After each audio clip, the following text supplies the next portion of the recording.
Hey, Steve Mignoni here at Bernardston Auto Wrecking in Bernardston, Massachusetts, playing the Hubcap game on Junkyard Crawl. This will be the third installment. You guys seem to like it. I like it too.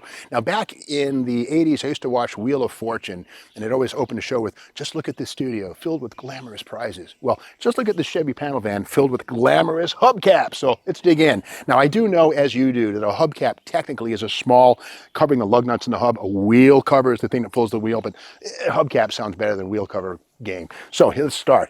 Okay, this, Ford Thunderbird, probably about a 1965 or 6. Again, Thunderbird pressed in. And what a far cry from the Kelsey Hayes wire wheel option of 1962 on the Thunderbird Sports Roadster, actually standard equipment. So this is, Ford just mass producing. We can see right here that the center insert is actually, it looks like a two-piece item. Look at that, it crimps in. So that gives Ford the opportunity to do something different with the center to give the same basic hubcap a different look. And I believe that would have been a fake spinner on certain, like the Thunderbird Landau. Make one part do two jobs, never hurts. Okay. Well, this speaks for itself. Buick, probably about 1953 or so. At this point in time, in 53, I'm not sure this is, it's 52.3, but Buick was all about overhead valve engines from the very beginning, big straight 8s and some 6s. But for 1953, the Buick Nailhead V8 arrived. But again, this is stainless steel. It's a one-piece item. And keep in mind, stainless steel is a military, a strategic material. And during the Korean conflict, it wasn't a war, folks. Stainless steel, I'm surprised they didn't go for those 5123s to like a painted steel, but they kept going with the stainless steel, which again might have otherwise been used in nuclear weapons, or who knows what the heck they would have used in the Korean War. But this is like a Korean era Buick wheel cover. Here we have, Pontiac again, a one-piece stainless steel item, and this would be probably 1965 or 6, full size, not a smaller one.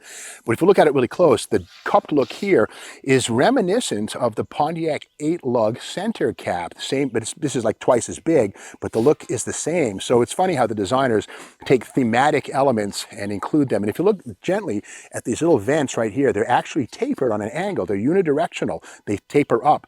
It kind of gives it a look of being in motion and like they might really be functional, but no, they do nothing. Now, wheel covers like this, if you do happen to like be in a high-speed chase or whatever it might be, use the brakes a whole lot, the air inside of the wheel area, the hubcap, can trap. So that's why vented hubcaps can be a good thing, but only if you're really driving like a madman.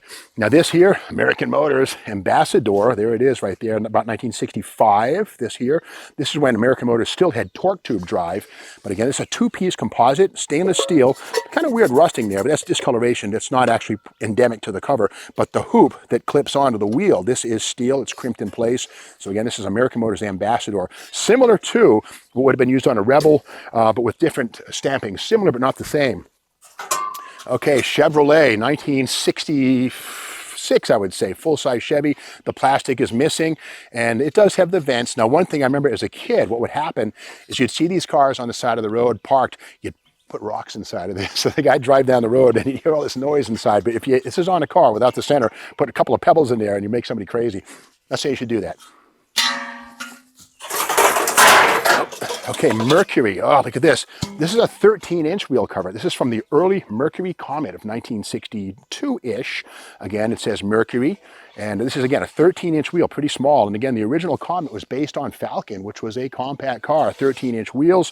And again, the Comet would evolve into the Comet Cyclone of 1967, 68, 427s, 428s, but humble beginnings right there. Let's see, we'll go. Yeah, if you remember the early 70s, you'll remember this very well. 1970 or so, Pontiac full-size, Bonneville, Executive, Grand Prix. This is the Pontiac wheel cover. And again, it's clip-on with this triangular little snap clip right here. And this allowed Pontiac to build these things and have, multi-piece construction, but very fast assembly. No screws, no nuts, no tools required. Just plop it together and run it. And so, okay, this is pretty cool. This is a Chevy hubcap, properly speaking, or a bottle cap, or a dog dish. You call it what you want. And this would have been found like on a 1965 or 6, maybe even 7, Chevy 2, the stripper. Kind of a cool piece. It's been bunged up a little bit, but believe it or not, there are people who can actually hammer these out and fix them. So even though it might be harmed, this can actually be worked into usable condition once again. Oh yeah. right here, Dodge. It'd be a Dodge Polara or Monaco, the big C body, about 1968. And it's kind of a cool thing. That is the Dodge Fratzog, that triangular thing right there, arrived, I think, in 1963. And this hubcap is a multi-piece construction with, again, fasteners. So hand work to build these things. There's no machine that can do this, at least not back in 1965-6. So again, it's an interesting, but this would have been seen, again, on a full-size Dodge like a Monaco or Polara in 1965 or so. Let's keep digging. And all right, Mercury, 1954 or so. Mercury, the Greek god of speed. And notice how that red paint is sort of applied in here. That's factory stuff. And I don't know how it was done, but there certainly were masks that would have protected the chrome area and then spray it with the red, and you'd have this effect right here. It looks pretty good. It's, again, it's a one-piece stainless steel stamping.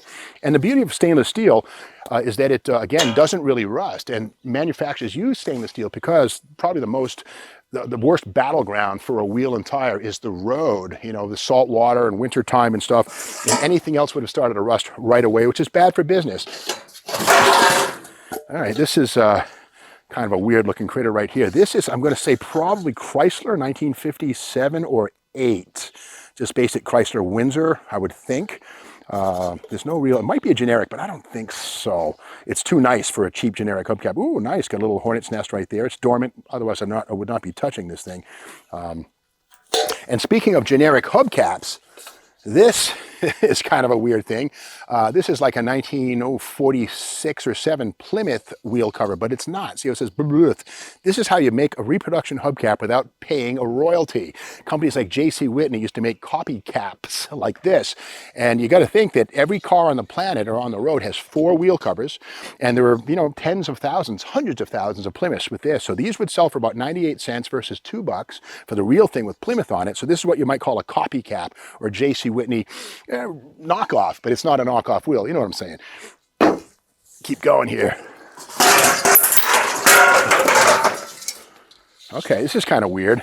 This is a Plymouth hubcap. The word Plymouth is certainly seen there, but somehow it's been sliced. Don't know what happened there, but another Plymouth. This is actually a Plymouth wheel cover, not a generic Plymouth.